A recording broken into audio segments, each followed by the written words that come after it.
अस्सलाम वालेकुम व्यूअर्स, मैं हूं आपका होस्ट अब्दुर्रहमान और आज डिस्कस करेंगे दुनिया में लगकर फाल होने वाली सबसे बड़ी विंड टरबाइन। जो एक विंड टरबाइन 18 मेगावाट बिजली पैदा कर रही है, यानी एक घंटे के अंदर 18,000 यूनिट बिजली के पैदा किए जा रहे हैं, जो कि चाइना के अंदर 40,000 घरों की जरूरियात के लिए काफ़ी है। जबकि पाकिस्तान जैसा मुल्क जिसके अंदर निस्बतन बिजली की यूजेज कम है, यहाँ 56,000 घरों की बिजली की जरूरियात सिर्फ ये एक टरबाइन पूरी कर सकती है। चाइना ने पिछले साल 16 मेगावाट बिजली पैदा करने वाली टरबाइन नस्ब की थी। इस साल उसे इन्हांस करके 18 मेगावाट की सलाहियत का किया गया है, यानी कि नई टरबाइन बनाई गई है और दुनिया के अंदर यह सबसे ज्यादा कैपेसिटी वाली सिंगल टरबाइन है, यानी कि एक टरबाइन इतनी बिजली पैदा कर रही है। पाकिस्तान में इस वक्त जो विंड टरबाइन नस्ब है तकरीबन 1100 के करीब, वो हर टरबाइन तकरीबन 1.5 मेगावाट बिजली पैदा करती है। तो हमारी वाली टरबाइन की निस्बत जो चाइना ने हमें दे रखी है, उनसे चाइना की अपनी टरबाइन 12 गुना ज्यादा सलाहियत की बिजली पैदा कर रही है। किस तरह? चाइना अब रिसर्च एंड डेवलपमेंट पे फोकस कर रहा है। कैसी बात है कि दुनिया में बिजली पैदा करने वाली सबसे पहली टरबाइन ऑस्ट्रिया के एक साइंटिस्ट ने बनाई थी 1883 में और नाम था जोसेफ फ्राइड लैंडे। उसके बाद दुनिया के हर मुल्क ने इसमें तरक्की की। इस वक्त चाइना सबसे आगे जा रहा है, सबसे बेहतरीन टरबाइन बनाने में भी और सबसे ज्यादा विंड एनर्जी से बिजली बनाने में भी। अगर बात करें इस वक्त दुनिया के अंदर टोटल तमाम ममालिक जो विंड एनर्जी से बिजली पैदा कर रहे हैं, तो उनकी सलाहियत है 1047 गीगावाट, यानी 10,47,000 मेगावाट बिजली इस वक्त विंड से जनरेट की जा रही है। इसमें हर साल इजाफा हो रहा है। एक साल के अंदर तकरीबन 1,17,000 मेगावाट का इजाफा हुआ है। सबसे ज्यादा इजाफा चाइना ने किया, जिसने 75,000 मेगावाट बिजली एक साल के अंदर विंड एनर्जी से पैदा करने के विंड फार्म्स लगाए हैं। और चाइना में हवा से बिजली पैदा करने की जो सलाहियत है, अब वो 4,40,000 मेगावाट हो चुकी है। दुनिया के 5 बड़े मुल्कों के अंदर अब इंडिया भी आता है। इंडिया के अंदर हवा से बिजली पैदा करने की सलाहियत 45,887 मेगावाट हो गई है, यानी पाकिस्तान की कुल बिजली पैदा करने की जो सलाहियत है तमाम सोर्सेज से, पन बिजली से, थर्मल से, कोयले से, न्यूक्लियर से, हवा से, सूरज से, वो 45,000 मेगावाट है। और इंडिया सिर्फ विंड एनर्जी में हमसे ज्यादा बिजली पैदा कर रहा है, 45,887 मेगावाट।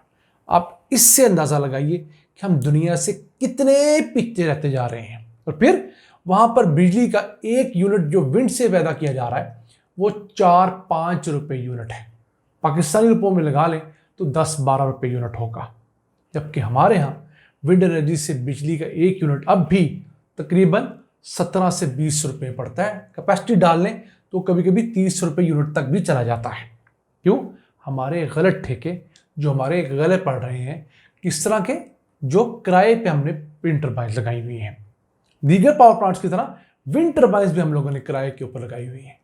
फिर दुनिया में अगर कोई मुल्क सबसे ज्यादा बिजली हवा से हासिल कर रहा है अपनी जरूरियात के लिए, तो डेनमार्क अपनी टोटल बिजली की जरूरियात का 56% विंड एनर्जी से पूरे कर रहा है। बहुत बड़ा मुल्क नहीं है, बहुत ज्यादा प्रोडक्शन नहीं है, लेकिन उस मुल्क को जितनी बिजली दरकार है उसकी 56% वो विंड एनर्जी से पूरी करता है। जमीन के ऊपर भी विंड टरबाइन लगाई हुई है और समंदर में भी विंड टरबाइन नस्ब कर रखी है। और एक हम है जहां पर अल्लाह ने हवा से बिजली पैदा करने का पोटेंशियल 3,60,000 मेगावाट रखा हुआ है। दुनिया के तमाम बड़े इदारे इस बात पे मुत्तफिक हैं कि इतना बड़ा पोटेंशियल पाकिस्तान में हवा से बिजली पैदा करने का। सिर्फ एक घारू से केटी बंदर तक का जो कॉरिडोर है, उसके अंदर हम लोग 50,000 मेगावाट बिजली पैदा कर सकते हैं विंड से। और हमने अब तक वहां कितने पावर प्लांट लगाए हैं जो कि विंड फार्म होते हैं? सिर्फ 36 लगाए हैं और उनसे बिजली पैदा करने की सलाहियत है 1,845 मेगावाट।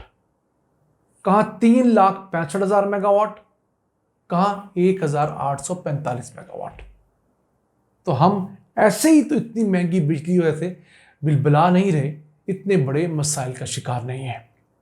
अब चाइना ने ये जो दुनिया की सबसे बड़ी विंड टरबाइन बनाई है और ये कामयाबी से चल भी रही है, तो ये एक साल के अंदर 74 करोड़ यूनिट बिजली की पैदा करेगी और इससे 25,000 टन कोयला बचेगा। यानी इतनी बिजली पैदा करने के लिए आपको 25,000 टन कोयले की जरूरत थी, जो एक विंड टरबाइन एक साल के अंदर पैदा करेगी। फिर इस विंड टरबाइन के चलने की वजह से चूंकि आप 25,000 टन कोयला नहीं जलाएंगे तो 61,000 टन कार्बन डाइऑक्साइड भी पैदा नहीं होगी। पहला फायदा सस्ती बिजली, दूसरा फायदा माहौल दोस्त बिजली, तीसरा फायदा आपको किसी किस्म का फ्यूल इंपोर्ट नहीं करना पड़ेगा। और आप इसका अगर हुजम देखें तो आप हैरान रह जाएंगे। ये जमीन से 145 मीटर ऊपर जाकर नस्ब की गई है और इसके ब्लेड का साइज 126 मीटर तक है। तो एक प्लेट एक टर्न के अंदर 44 यूनिट बिजली पैदा करता है, सिर्फ एक 360 डिग्री का पूरा टर्न मुकम्मल करके। आप इससे इमेजिन कीजिए कि दुनिया टेक्नोलॉजी के अंदर, दुनिया इनोवेशन के अंदर, दुनिया रिसर्च एंड डेवलपमेंट में किस कदर आगे जा चुकी है। और हमारी इन वीडियोस का मकसद खुदा ना खास्ता आपको डिप्रेस करना हरगिज़ नहीं होता। हम आप तक इंफॉर्मेशन पहुंचाना चाहते हैं। हम चाहते हैं कि आप लोग खुद भी सीखें और आपके वो बच्चे बच्चियां जो नौजवान हैं, जो इंजीनियरिंग में जा रहे हैं, जो टेक्नोलॉजी में जा रहे हैं, उनको आइडिया हो कि वो अपना फ्यूचर किस जगह पर सेट कर सकते हैं। अगर वो चाइना जाना चाहते हैं तो कहाँ जा सकते हैं, अगर अमेरिका जाना चाहते हैं, डेनमार्क जाना चाहते हैं, तो उनको एक ओवरव्यू मिलना चाहिए कि दुनिया में एडवांसमेंट्स कहाँ कहाँ हो रही हैं। और हमारी कोशिश होती है कि हुकूमत की भी तवज्जो इस जानिब मबजूल करवाई जाए कि जनाब दुनिया सिर्फ चांद पे नहीं पहुंची, दुनिया मरीख पे भी पहुंची है। और हमारा हाल ये है कि हम लोग अपने ही मुल्क से दूसरे कोने तक पहुंचते पहुंचते बेहाल हो जाते हैं। पहली वजह फ़्लाइट्स कम है, कनेक्टिविटी के इश्यूज़ हैं, फिर हमारी ट्रेन सर्विस भी इतनी दकियानूस है कि अनमान अलहफीज़। वापस चलते हैं आज की इसी आम खबर की तरफ। पाकिस्तान के अंदर भी एक फैक्ट्री लगी थी विंड टरबाइंस बनाने की, कराची के अंदर। उसके बाद उसकी कोई खैर खबर मुझ तक नहीं पहुंची। हमने उस पर एक वीडियो भी की थी। तो हमारी गुजारिश होगी कराची के अंदर अगर वो फैक्ट्री मुकम्मल होने के बाद फ़ाल हुई है तो हमें ज़रूर कांटेक्ट करें, हम उनको डिस्कस करना चाहेंगे। पाकिस्तान में कराची, पाकिस्तान की सारी साहिली पट्टी, बलूचिस्तान की साहिली पट्टी पंजाब में आ जाए तो पंजाब में जिस इलाके के अंदर हमारा ये नमक की कानें मौजूद हैं, ख्योड़ा की कानें, इसके अलावा कलर कार, इस इलाके के अंदर सारा विंड कॉरिडोर है। यहाँ पर रहने वाले लोग सोलर के साथ साथ विंड भी लगा सकते हैं। और दुनिया के वो मुल्क या वो इलाके जहाँ पर हवा ज़्यादा बहती है, साल या दिन के अक्सर इससे हवा बह रही होती है, तो वहाँ पर लोग सोलर पैनल के साथ साथ छोटी छोटी 2, 4, 5 केवी की विंड टरबाइंस भी लगाते हैं। दिन के वक्त सूरज अवेलेबल होता है और साथ साथ कुछ हवा के जरिए बिजली पैदा होती है। रात को सूरज ना भी अवेलेबल हो तो हवा चलती रहती है, उसके सबब उनको बिजली मिलती रहती है। फिर खैर पख्तूनख्वा के अंदर मालाकंड डिवीज़न हवा की दौलत से माला माल है, वहाँ पर हवा चलती रहती है। फिर चित्राल वाली साइड और बहुत सारे और इलाके भी हैं गिलगित बल्तिस्तान के, जहाँ पर ये हवा से बिजली पैदा करने का पोटेंशियल आज भी वाज़ेह मौजूद है। तो नाज़रीन, ये था आज का एपिसोड। हमें उम्मीद है हम चंद अच्छी बातें, चंद नई चीज़ें आप तक पहुँचाने में कामयाब हुए होंगे। अपने मेज़बान अब्दुर्रहमान को इजाज़त दीजिए। अल्लाह निगहबान।